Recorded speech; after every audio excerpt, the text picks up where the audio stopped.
Welcome to the Wild Physio podcast with your host, Andrew Wild. Today, I have one of my old uni mates on, Bart Tuohey, and Bart's intro is this. Having graduated from Charles Sturt University in 2011, which is a bloody long time ago, Bart has spent the last 10 years working in the private sector as a physio at Phytness, spelt with a PHY, HealthCare in Wollongong. In 2016, Bart was presented with the opportunity to become co-director of Phytness HealthCare, a role he continues to this day.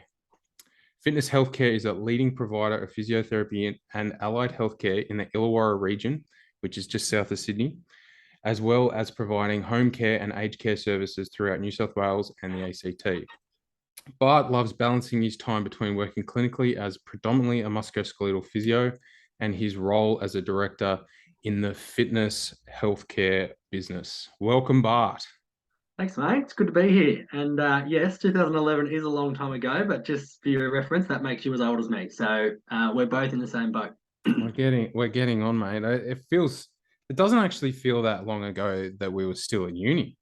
It feels good, actually. It feels good because yeah, obviously we've got a lot of close mates back there, but you get to see a lot of people doing some cool things. But I don't know about you, but I don't. I'm still loving the profession. I feel really good in it. I think someone told me when we were at uni that 5 years out is a really good place to be. You start to consolidate a fair few skills. You start to feel comfortable in yourself, and that's true. But I'm still, yeah, at sort of 10 and 11 years out or whatever we are now. I feel really good, and yeah, it's a good profession to be in. It's a good place to be, I reckon.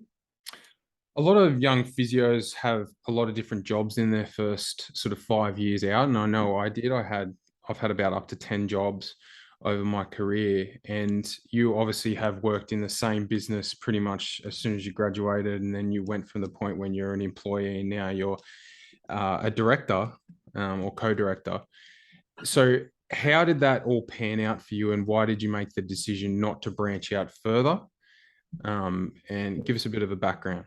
Yeah, good question. And I suppose I've probably brushed over one small thing in my intro that I've given you, but I did a grad year. I did one grad year with the Illawarra Shoalhaven Local Health Network, so that was always a plan of mine. I knew, and this is completely respectfully to those great physios who are doing the work within the hospital settings, but I knew through my placements and my pracs that there was large elements of healthcare within the public sector that didn't appeal to me too much. But at the same time, I still had a real nous for the medical side of things. I enjoyed the idea of the neuro, the ICU. If I'm honest, I hadn't actually given up the idea of potentially jumping ship into medicine like a lot of physios often do. I must admit, fast forwarding 10, 12 years, I couldn't be happier that I didn't. But so to start off with, I did actually have a grad year in the hospital sector. Fabulous year for me. I actually recommend anyone that's young to do it if they're wanting to consolidate a lot of learnings. You know, we learn a lot at uni, and it would be a shame at times to just let a lot of that go because you don't pick all of it up musculoskeletally. But having said that, I think maybe about two-thirds of the way through that first year, I got an opportunity. To be honest, I was playing mixed netball, and a girl I was playing on said, "Oh, do you want to come to a private practice?" I worked for one.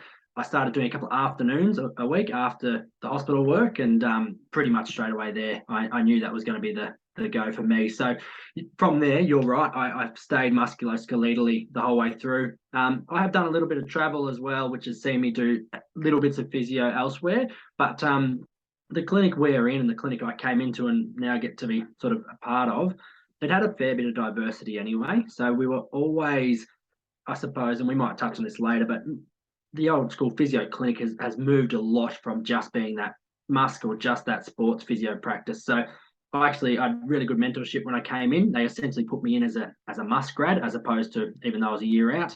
I got a lot of experience. Again, bit of community type stuff, bit of aged care stuff, still a lot of musculoskeletal. It was a really good time to consolidate. Went off and did quite a few different courses, spinal, neuro, dry needling, Pilates, all these types of things that we often do. But yeah, I felt really comfortable. I found my niche. I love people. I love working with the patients. You get to meet a whole realm of people. So yeah, I was really excited to continue to work through in that private sector and still doing it to today. And now your week to week obviously would look very different than when you first started at the business. How many days a week are you currently working clinically? Yeah, good question. So I've got a young son who's about a bit over a year old. So that's brought me back down to 4 days. My wife's back working, which is cool. So I actually have 1 day off a week, and then I'm clinical for all 4 other days, but just not full days. So the majority of them I'm sort of knocking off out of the clinic between sort of 1 and 2 in the afternoon, and then sort of jumping behind the computer for a bit. Try not to do too much of that, but yeah, it has to be done, and I do enjoy that side of things as well. But so yeah, the balance is probably of my sort of hours, my working week, I'm probably still about 75% clinical, 25% administrative. But I'm lucky to have a couple of, as you outlined, I'm a co-director, so I've got two legends that I work with in Angela and Daniel, and so we get to share the load from a director perspective a bit as well. And we all, one of the things we stay true to ourselves is that we all stay clinical, keeps us in touch with our business, keeps us in touch with what physio is happening, what a lot of our staff and patients are needing and wanting, I suppose. That was actually one of the questions I was going to ask you was, would you ever get to the point where you weren't working as a physio clinically, where you're just Yeah, running the business? it's interesting. I don't think so. Definitely not anywhere in the near future. If I was trying to operate fitness healthcare by myself, it would almost be inevitable. I think if you wanted to do the best by your team and maintain the business quality and where it's at and the standards where you expect, it probably becomes really difficult to stay clinical. But yeah, the way we've structured it is that we all will remain clinical, and I want to keep doing that as long as I can. Like I said, I really enjoy being a physio. It just uses a completely different part of the brain. Um, Mm.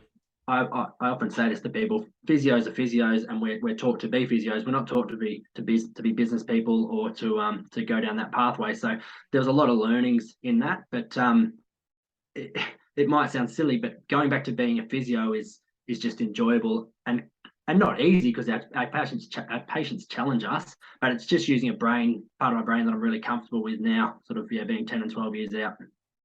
Yeah, I agree. I think it becomes your bread and butter in a way when Yep. it comes to dealing with clients, especially like your personality is perfect for a physio clinic, especially a private practice one, because you are outgoing. And that was one of the reasons why I wanted to get you on the podcast, because I thought you'd be chatty and you'd, You probably only get 3 questions in. We'll wrap it up. yeah, Too long, exactly. mate. So I agree with you. You know, people ask me this question often: would I ever get to the point where I'm not working clinically? And I didn't get into physio, and I didn't want to go to university for all these years and then work for all these years to eventually get to the point where I'm never seeing anyone. I'm just running the business. I would Yeah. still want to stay in the clinic, seeing patients. It'd do my head in not doing Yeah. that. Yeah, I completely agree, and it's still it's fun, right?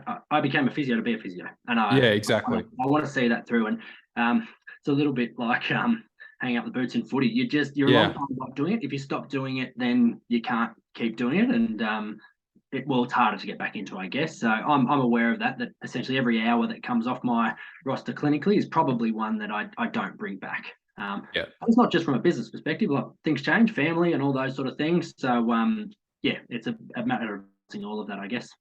Yeah, and you get rusty. You know, I went overseas for about a month and a half recently, and I got back, and everything was still there. But I just feel like when I got back into it, it just wasn't as smooth as I would have liked it. And you definitely get rusty. You know, it Yep. doesn't take much time. Yep, totally. And that can even happen if when it rains, it pours, right? You might not see a post-operative Achilles for 2 or 3 months, and then all of a sudden you have three in a week, and you go, oh, geez, what's the protocols here? And, just you want to make sure you're getting the best for them. And then you have your bread and butter, you'll get a subacromial bursitis come through. You've got 6 of them on your list because they're just never ending. But yeah, you also you get work fit. So if ever you go away for a little bit, the old seeing back-to-back patients for a while takes a bit to get going again. So you want to maintain that. There'll be a lot of young physios listening to this, maybe wanting to get into business at some point.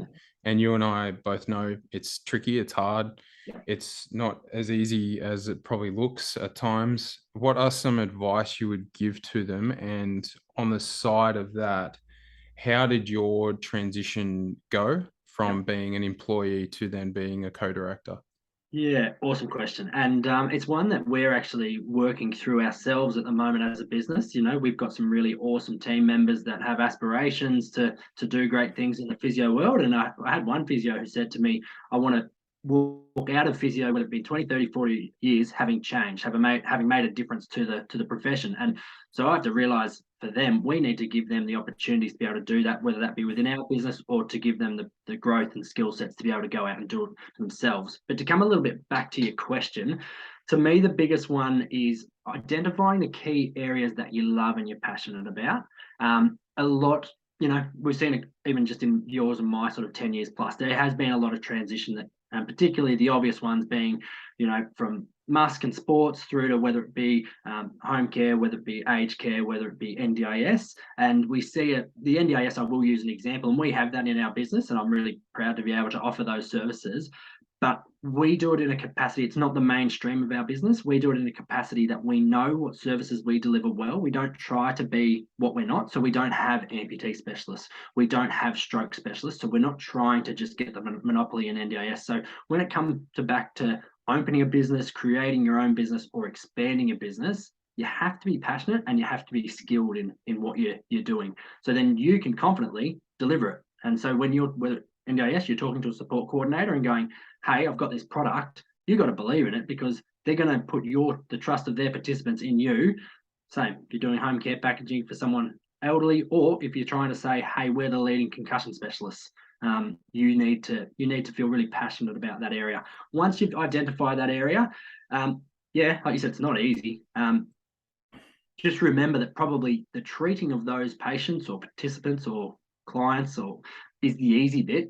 There's numerous phone calls to Telstra, to Optus, to IT systems, to, you know, purchasing laptops, to getting your insurances, to having systems that can maintain the insurances and the IP of your business.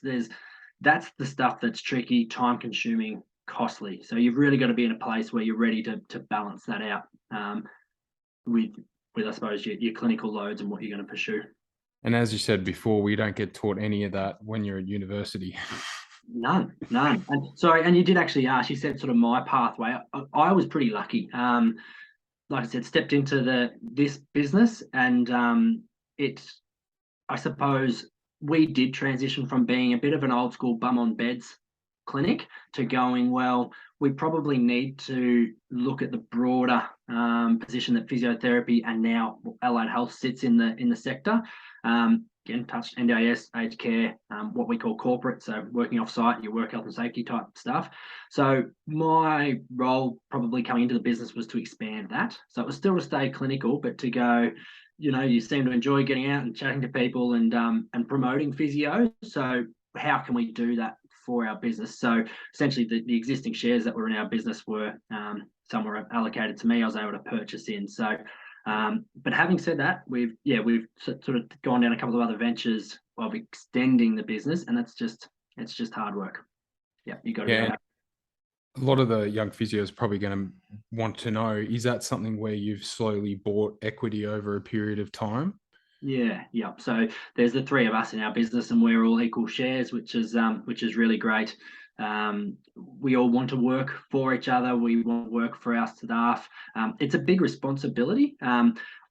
I don't want to deter anyone in this conversation, by the way, because owning a business is great. There's lots of perks. There's flexibilities. I'm here talking to you at 1 o'clock on a Thursday. We're both going all right. We're just talking about the cricket a minute ago, so let's not pretend that. We'll probably watch the cricket after this as well. I could say it's on a screen behind me. It's not at the moment, but so there's lots of perks. But at the same time, you've got to take on the responsibility. So you have wages to pay, and in the end, if your business doesn't bring in the money to pay you and them, well, you're paying them, you're not paying you. And that's a big part of it. And of course, there's the safety aspects. You've got to provide a good, healthy workplace. You've got to professionally develop your team. Well, I believe you have to. Again, historically, maybe physio did fall into a bit of a trap at times of the churn and burn. Let's get lots of patients. Let's just get a low, a grad program coming through where we have, 5 and 10 grads working for us. I can't stand those physio models and allied health models. And so we're putting a lot of time and responsibility into educating our team and our staff, and you've got to be willing to do that. Yeah, and you've touched on it previously about the current trends in the physio world and the allied health world, and you've obviously added several arms to the business since you've been a co-director, because the NDIS hasn't been something that's been in place since we started. I think when did it start? 2017, was it? Yeah, so it was a state scheme before that, but Yeah, yeah, I yeah, haven't checked my dates, but yeah, we sort of jumped on it about 2018, I think, yeah, and it yeah. wasn't easy. It was There was a lot of blind leading the blind for both providers, but also participants were having lots of challenges as well. And how did you manage to develop your NDIS client list? How did you market it, etc.? Yeah, so early on, you didn't have to be a registered provider was the first thing. Essentially, you could just be a provider. The NDIS is fabulous, by the way. I think it's a great scheme that gives access to healthcare to some of our Australians that really need it. So I love the scheme, but without saying, of course, there's been some challenges along the way. Early days, I didn't love it particularly because I felt it opened up to a lot of cowboys. And when I say cowboys, just people going, sure, here's a price guide that's saying all of a sudden physios can be paid $193 an hour, you beauty. But there's no governance. I don't like governance. I don't like writing policies and procedures, but I'd much prefer have them in place and know that my staff are delivering quality care than someone going out and shortcutting treatments or doing, again, like I said, trying to do things outside of their scope of practice. So when we stepped into it, we were an unregistered business to start off with, but then we quickly realized we wanted to be registered for a couple of reasons. We wanted to make sure we were doing it to the best of our abilities and to the requirements of our participants and their support coordinators and families. And with that, upon becoming registered, naturally you become a registered provider. So you're on the databases of an available provider in your area. But then we did a lot of work. So we actually created our own admin team within our business to target this area. So we wanted it to be efficient. So that if Andrew was calling up and saying, "Hi, I'm a participant, would like to book in your NDIS part of your business or for an appointment," we get them directed straight to people who know all about the NDIS, who have the service agreements ready to go, who can talk their lingo. We found in a lot of instances that participants were almost exhausted by the time they came to us, because some of them had spent 6 months, trying to get all their documentation, paperwork, and approval together. So yeah, building that was part of it, to have a clear admin team, and then we had sort of myself and another person in the role of a little bit of business development, I guess, where we made sure we built really, really strong relationships with support coordinators. Again, not because we are trying to grab business, we just want to make sure that when we're seeing participants that they're getting the outcomes they require, that we're utilizing their funding correctly. Participants have a right to choice, so it's not actually like you're going out there trying to be buddies with a support coordinator going send all your people in. But naturally in this world is, if there's trust, you're doing a great job, then they're going to want to send their participants to you anyway. So that was probably how it grew to where it is now, and now it's probably about a fifth of our revenue in our business. Yeah. So it sounds like you've got multiple arms to the business. And do you think if someone was looking at opening up a clinic, do you think that they should niche their focus or have a niche within physio? Or do you think it's better to have multiple streams of income, having the NDIS, the aged care, the home? Yep. What would you recommend to start with typically? Good question. We actually and ah with this all the time, particularly when they ebb and flow, right? So in COVID, we're like, oh geez, what are we paying rent for, and we've got these clinics for, when we can just compete with our competitors in a mobile perspective and be in a car and drive around with a plinth and go, here, we're ready to see you. So I'm open to both. I'm going to be honest. I'm not going to try and steer anyone in either direction, because I've actually gone back and forth with it myself. What it actually has come down to, when Dan, Ange, and I have a chat, we actually love the versatility ourselves as physios. And to put it frankly, I now don't want to be a 40-hour Musk physio. I don't want to be a 40-hour aged care physio. I don't want to be a 40-hour NDIS physio. And so selfishly, we're generating and creating a business that allows us to do a bit of everything. We're also really transparent with our staff. When we bring in new staff, whether it be grads or experienced physios, of course, there's instances to talk about certain professional strengths that people have, but we tell them exactly what our business is, exactly what's involved, because if you go on holidays, I'm covering you or someone's covering you. If that means you're doing some NDIS and you weren't previously, or you're doing some aged care, or you're doing some home care, or you're doing some corporate work in the work health and safety, our culture, our team needs to demand that everyone's happy doing that. Yeah, I think you can be a bit of a generalist at times with a focused area or a niche as well. You could be the ACL guy within the clinic Totally. where, you get all the ACLs that come into the clinic. But I agree with you, you need to be a little bit more versatile than just being a one Yeah, sort of a yeah, one area physio. But there are ways to do that, like Jared Powell, he's the shoulder physio, like yeah. that is his niche, and he's really niched it to one body part, much like orthopedic surgeons do, where it's, they're the knee surgeon or the ankle surgeon or whatever. Yeah, So and I commend them. And I think that probably comes back to something I said earlier. If you're passionate and you're good at it, then deliver it. Similar, we have upper limb specialists here. Again, you do. You have people that are targeting certain areas, headache specialists, concussion specialists, and so on. So, yeah, I don't begrudge them at all. And if you love it and you can build a business on it, go for it. yeah, for sure. And when it comes to marketing, it's a tricky one. I feel like I get about 40 emails a week from people annoying me about the latest and greatest marketing options. Yeah, How do you guys go about your marketing? yeah, we're not great. I don't remember a marketing course at uni. Do you? A marketing subject? Didn't do No, one. Um, no, Probably wouldn't have been high on my priority list if we did. no, exactly. But so historically, we're poor at it. We now do invest into it, and it's essentially just SEO, trying to bump up our online presence. It's we know what our business comes back to. We know what our business does well, but we are essentially paying organisations to target market that for us. So and that's a constant review. That's a month by month review as to what's performing well and what's not. I'm not going to speak a whole heap on that because I'll start to show a fair bit of ignorance as what it is. But similar to you, I get a number of emails about it, but it's not the main thing that we do in our business. It's probably now just something that we don't. Yeah, we're really lucky. We're a 17 or 18 year established business in our key areas. So we rely a lot on just good practice, word of mouth, historical Yeah, um, successes, but I think. probably an ignorant view as well. Yeah, but I think you need to be patient in this physio world or any business in terms of word of mouth. It takes time. Word of mouth is king with King. any sort of service, health-based industry. Yeah. And I think I was naive going into it. I thought, I would open up a business, just do some Google and Facebook marketing, and everyone would be willing to come in the door. But it kind of doesn't work like that. You might sway one or two people, but the amount of touch points you need to actually get a client across, uh, and book an appointment is up to 20, I think now, but 25 years ago, it was only 3 touch points. Yeah. When I say touch point, it's like seeing an ad or getting told about the business or walking past the business or something like that.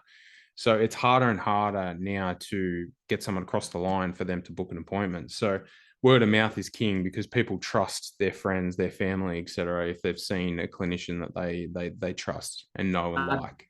Absolutely, and I'm pretty old school with this, Andrew. But it's funny, that's the thing that stood the test of time. So we see a lot Mm, of different trends come in and out. But in the end, if your mum came in and she said to her husband, "Wow, Andrew's the best physio I've seen," or they go, "All right, well, this knee that's been given me the irrits, I'll go see Andrew." Um, yeah. that's still going to this day. I agree. And having a decent Google profile, I think, really helps because people normally just Google, physio near me or something like that, and having good Google reviews. I think that's another thing to use. But So that was yeah, our all these marketing gurus out there, they do my head in. So I agree with you, and that was our main thing. It was just having that Google presence, knowing that we are essentially now our we are a trigger happy population. You see what is at the top. We look at a couple of stars and go, "Yep, cool, 4.5 stars. That'll do me." And great, it's around the corner. And apart from that, and we have to be realistic. For someone to drive across the town to see you or me, you have to be so good. Someone has to have really, and so you can be great, and then they still probably won't. They'll still probably Yeah. find the one around the corner because usually a lot of our patients will get there anyway with other physios. So they go with what's simple and what's easy. So Or yeah, they'll get there without going to a physio because of the natural history. yep, yep, Yeah. yes, exactly. I agree because it needs to be convenient. Yep. If it's not convenient for a client or patient, they're probably not going to drive 20 minutes or 30 minutes across town, especially in Sydney. They're going to, like a lot of the referrals I get from the Google Maps section are purely based on locality. They live around the corner. You know, they've Googled physio Neutral Bay or whatever, and bang, they come in because it's close. They can walk there. Yeah, which is it's something to go back on some of your previous questions of those looking to start up a business. Put a lot of time into your location. Don't just go, oh, there's the cheap bit of commercial real estate. And it's really simple things like people will consider, is there a car park close by or paid or free? Or some people, is that we have to have ramps, right? Where we need to be accessible to all people. The idea of being tucked around the back of the, the Woolworths or the Coles at the loading dock, it's not that appealing. You've got to really consider that. Yeah, for sure. And also in Sydney, public transport or a bigger location that, Melbourne, Sydney, or any bigger centre, I think public transport's king as well. For sure. So yeah, I did make that decision when I moved the clinic from the city to Neutral Bay. It's only one stop on the bus. So from the city to Neutral Bay. So it did make a lot of sense, hence why I chose it. And also the fact that I live in Neutral Bay and I can walk to work. It comes back to what we were saying earlier. You've got to do what's good for you, what's passionate for you. You want to be home at 1 o'clock watching the cricket, then yeah, exactly. Close to home. I can't miss Steve Smith tunning up and Marnus going to 200, mate. And then they're just cute little embrace when they love each other so much that they're just so happy for each other. Exactly. Now, in regards to competition, obviously there's a lot of physios out there. There's more and more getting or finishing physio at uni every year. And when you and I started, I think the options were Sydney, in New South Wales, that is, Sydney, Albury, where we did it, and Newcastle. Correct. And now there's probably 10 in New South Wales where you can do it. So there's so many physios out there, pretty much like any profession. Yep. How do you guys go about dealing with the competition, and what things do you put in place to try and set yourself above the competition? There's two elements to this, right? So one is recruitment and staffing of so competition in that sense, and the other is sort of more what you're alluding to in terms of obviously from a business perspective.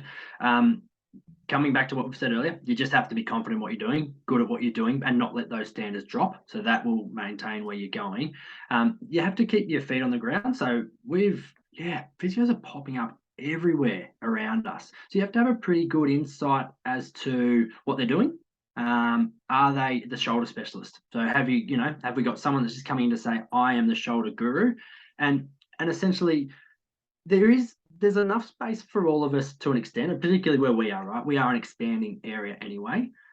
But we had to then go, this is where we target other streams of the business, because ironically, our patient numbers in the clinic, they're not changing exponentially at all. Over time, our revenue and our business stream has absolutely increased. But if I actually come back to the numbers, pure numbers of how many people are coming through our door to get their neck, their back, their shoulder, their knee treated, it's not changing that much. More people are accessing physio. I think our GPs are getting more on board, particularly the older generations, as to what physios do and how we can actually help their patients. Us as human beings are getting better at using our health funds and actually looking after ourselves, getting fit and active.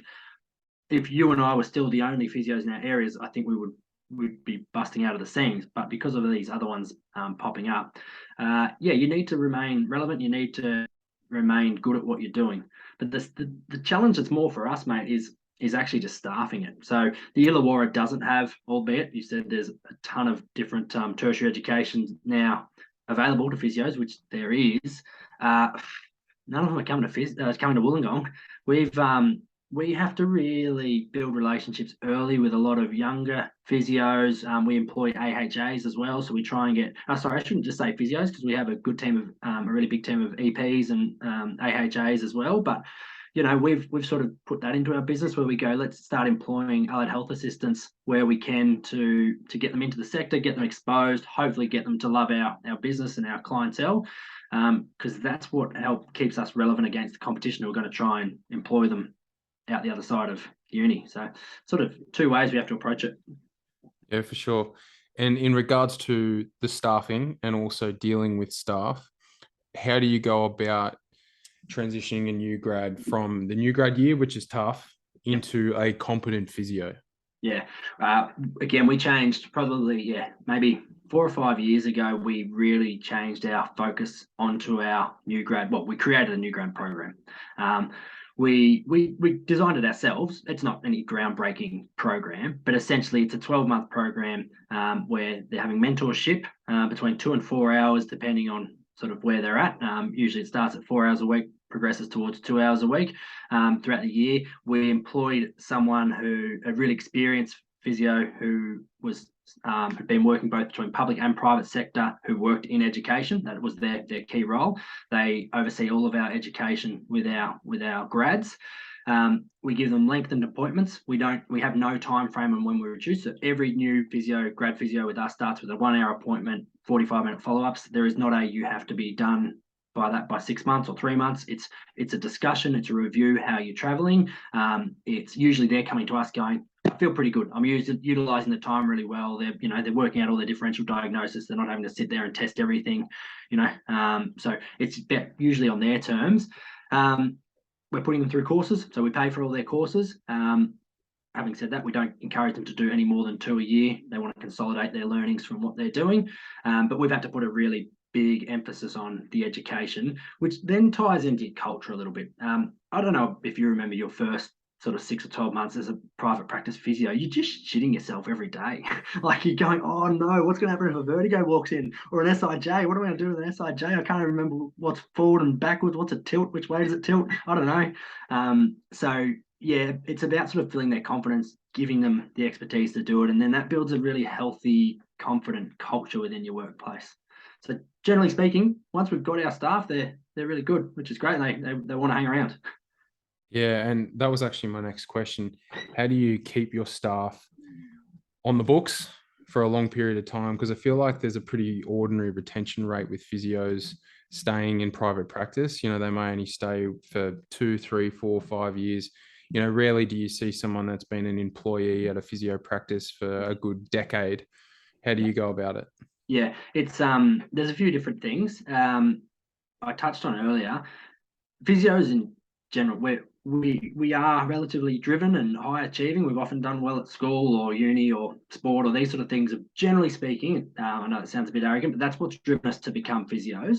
So with that, generally 2, 3, 4 years in, the brain's ticking, going, okay, I'm ready for the next challenge. So a big part of it is keeping that carrot dangling. So we do have specialist physios in our field. So you touched on knees, touched on shoulders, I touched on concussion. So when people have a passion, we go, great, let's do it. A women's health physio, we've got a women's health specialist because that was the direction she wanted to go. And if we couldn't provide that environment for her, she was going to do it herself. Now, upon discussion, we realized in that case, she didn't really want to do it herself because of all the challenges you and I spoke about earlier, and it's not as easy as it sounds, but it's where a passion lies. So we try and facilitate that. If it sits within our business values and models, we'll try and facilitate that as best we can. But again, we are exploring now. There is then that next step up where people, they want ownership or they want directorship and those sort of things. And there's not always shares available within your business. So you need to develop other ways in which you can almost, whether it be an associate type role where they come in and they're on bonus type systems to bring in that new business or want to generate those relationships with the orthopods or the support coordinators or what it might be. It's ongoing conversations. You just have to make sure that you're aware of where people are at in their professional lives, their personal lives, and make sure you're providing an environment for them that's going to actually enable them to feel really comfortable and satisfied in your workplace. I think it's a really great model, and I think it's becoming more popular, the model of having specialists within a practice where you've got your women's health, the ACL guy, the shoulder guy, or girl. So yeah, I agree. I think that's a good way to look at it because it gives them a little bit more autonomy, and then they can really follow their passion. And then if they're clinically happy, less likely to be unhappy elsewhere. Yeah, totally. Couldn't agree more. If they would like treating shoulders and you keep giving them busted ankles, that's not fun. Yeah, agreed. And when it comes to paying your employees, the structure of payment, there's a lot of ways to do this, casual, full-time, you can offer commission. How do you guys go about it? And what are your thoughts on the commission structure? Because it's an interesting discussion. Yeah, So great discussion. I'll preface this by saying the paying of staff has completely changed even in the last 5 or 6 years. And I firmly believe it's largely to do with NDIS. It became a very lucrative area. Physios, we have a good role to play and we can help a lot of people. But we don't need to be on exponential money. I'm a firm believer of we sit in that sort of middle ground of the paid employees across the large scope of the society. We don't need to be extreme, and NDIS is skewed where physios believe they can be. And to give examples, we will have grads that'll walk into an interview and go, "I've got a friend who started as a new grad in NDIS last year, and they're on 130k," and we just go, "Look, good on them, well done." But I have grave issues around that, right? Because if they're on 130k, unless they're working for a pretty unsuccessful business, they're having to generate 130k plus to be able to be paid. So I go, well, how much actual education and how much nurturing are they getting? Or are they just out there churning and burning to generate income, right? So I'll preface all this by saying NDIS has actually skewed everything up a little bit more. Historically speaking, we work with the public sector. When our grads come through, we literally line up with what the New South Wales health award. Yep, the award is. And generally speaking, there might be a tiny bit, another extra couple of % on that. Or, of course, we can have a few perks in the private sector. You get your new tablet or you get your courses paid for. We can pay for your rego, all these sort of little things. But in the end, roughly that's where we go about it. To move further on to your other conversation, we don't put any younger physios on a commission at all. We don't want them to put that pressure on themselves. Again, often they come to us saying, I want to be on it, but it's very hard to generate your workload. You just told me we have to have that many points of contact, and you're not very good when you're a junior. So there's not people walking out going, Andrew was the best physio I ever had. They said, I saw a physio. And if you're lucky, they'll name your practice. But in the end, you need that time to develop your skill set. So for them, we want them going home knowing they're getting their salary, they're sleeping at night, there's food on the table, they're not stressed about anything, and they can just develop being a good physio. Now, ironically, after that, and it's all different for everyone, we have annual reviews with all of our staff, and we put it to them. We give them autonomy. So we obviously have some that are permanent, some that are part-time, some that are salary, some that are casual even, not too many that are casual. Commission, we would have, I'm going to say only 20% of our team would be commission-based, and they're usually very successful physios. They've usually gone down a stream of being a specialist in an area. Got to be careful saying specialist, by the way. We're not allowed to market ourselves on specialists online. APA cracks down on that. So we're not specialists. We're just experts. Yeah, bloody good. Yeah, they're the types that we put on commissions, and that's a win-win because generally they're only going on it because they have the confidence in their ability to bring in the business. And from our perspective, well, essentially, if they're generating income, clearly we are as well. And the percentages vary. Usually, it's anywhere between and there's a big range, but it's 40 to 60%. If someone's really, really experienced and they're bringing in all of their own clientele, then they might be able to demand 60%. Whereas if you're still, using all your networks to feed them all their clientele, it's probably down the lower end of that. That's great that you're above 50% because I feel like most businesses really start to tap out their commission structure at about 45 to max 50 that I've heard. So if you're going to 60, that's great. Keep in mind, we've only got a couple. I'm just saying that is the extreme. Yeah. And they genuinely are experts. Very successful. Yeah.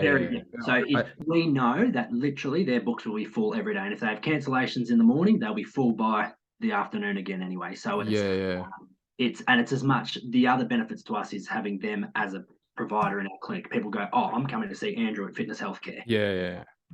So and they have a retainer just in case. Retainer. Yeah. The retainer is a must. Oh, no, not a must. We actually have one that's not, but again, he's been full ever since I've known him. So he just knows how to operate himself and as a physio. But no, when we put people on commission, the retainer is absolutely a must. And it goes to the point that you need to be a business within the business as a physio, don't you? In private practice, you can't just rely completely on the business pulling in clients for you all the time. You need to be good at your job to the point where people come and see you for you, not just for the business. Yeah, and that's still a balance though, because the biggest thing I don't want to be Bart. I want to be Phytness HealthCare. And now, of course, people are going to see Bart and people are going to see Andrew, but there's a fine balance between going too far that way, because there's nothing worse than having 3 physios that have got gaps throughout all their day, someone with a waiting list 3 weeks long. You want them to trust your organisation as much as anything. So that's actually one thing we probably worked on. Even that was happening before I stepped into being a director, was transitioning so that you're recognised as a brand as opposed to individual physios. But it's inevitable. People are going to want to see who they trust. Yeah, for sure. But there needs to be some form of continuity as well across the board with clinicians, because if someone's away or sick or something like that, Joan can go and see Bart, but she can always see Andrew, and they're going to be similar in regards to what they do and their beliefs and how they practice and all that sort of stuff. Conveniently for you and I, trained at the same place, same age, have the same interests and hobbies, so they're probably just going to think it's a bit of a like for like. Yeah, exactly. I'm just a little bit taller. Significantly. Mate, one last question. It's been great to chat, and you've been a wealth of knowledge. The public versus the private sector. This is a really tricky one for new grads and young physios. What should they do? Because they offer completely different experiences, don't they? And you've got a unique experience yourself, the fact that you have been in the public sector prior to going into the private sector. My advice is, if you don't know, try both. So to simply put it, if you're finishing your your degree, and you're going, oh yeah, I like that placement in the ortho ward at Wagga Base, but I love that private practice in Sydney. That was really cool. But isn't ICU intense? You need to just owe it to yourself. You put too much time and money into your studies to pigeonhole yourself. So I would be trying elements of both. Now, for me, I was super lucky that my grad program, even the Musk side of that, albeit public sector, was still adequate enough to give me a bit of insight. And then myself, I went out to source some more of it, right? So we all know as physios, you can chase a sporting team. If you're in a hospital, you can still go do some strapping or some sporting team stuff. I wouldn't pigeonhole yourself until you know what you're going to do. The only other thing I'll say is if you think you're going to be a public sector physio, go there first, because getting in there a couple of years out is really tricky. Now, I'm sort of going against. I'm happy to have not any physio, but if someone calls me up, we'll have a chat to see if they want to come to our practice. But at the same time, if you've been out in the private sector for a few years, the public sector is really unique, and just the recruitment process is really unique. So it'll be a challenge to get back in there. Generally speaking, because we are short-staffed and because we do a lot of on-the-job training and upskilling in the must sort of setting in particular, if you come from public out to the private sector, we're going to back ourselves into to build up your skill sets and get you rolling anyway. So I'm not sure if that specifically answers it, but if you're unsure, trial both. If you just know, we've got 2 grads this year that were just like, I can't spend another day in a hospital. It's not what I am, and they're flourishing. That was me. Yep, and perfect. Look at you, you're killing it, and you've made a great decision. So why have a year walking up and down hallways if it's not your thing? Yeah, and I knew that early on. No, I agree. That's great advice. You're not going to know until you try. Yep. Yeah. And if you genuinely know, good luck to you. But I reckon that's the minority. We're talking here to the majority. I think most of them would be going, oh, hopefully they're going, that makes me feel a bit better because I'm just not sure. You were unique going, I definitely, like my example was, well, I wasn't sure if I wanted to go medicine or if I wanted to be an ICU physio, or if I wanted to be a Musk physio. So, but again, within 6 or 8 months, I was like, oh yeah, I know what I want to do. You were the minority going, yep, I'm a Musk man through and through. Yeah, and I think a lot of people go into physio at uni and they start out and they don't realize there's so many options in the physio world. You can work as a researcher, you can work in the public sector, you can do stroke, the neuro, the cardiopulmonary. There's so many different options. And to be honest, going in, I was a bit naive starting out at Albury, because I kind of knew from then that I wanted to do must sports physio and all the other stuff. I didn't realize a lot of that sort of stuff was even in the course. You literally get your time till you go, what's this CP? I don't know what CP is. Yeah. It's like, what are we doing here? I used to do my head in, like all of that stuff, the acapella, and what else was there? All that. Perks, vibes, suction. Huffing. Huffing. Yeah, breathing technique. We need to stop talking, mate. We'll show our ignorance. Yeah, I know. Anyway, where can the listeners find you, Bart? If they want to come and see you as a clinician, they want to they're from the Illawarra and they want to see you, but also, do you have an Instagram and all that sort of stuff? Yeah, cool, mate. Thanks for that. Again, certainly not my purpose of doing it. It's good to catch up with you and just chat physio. But yeah, so Phytness HealthCare, Phytness.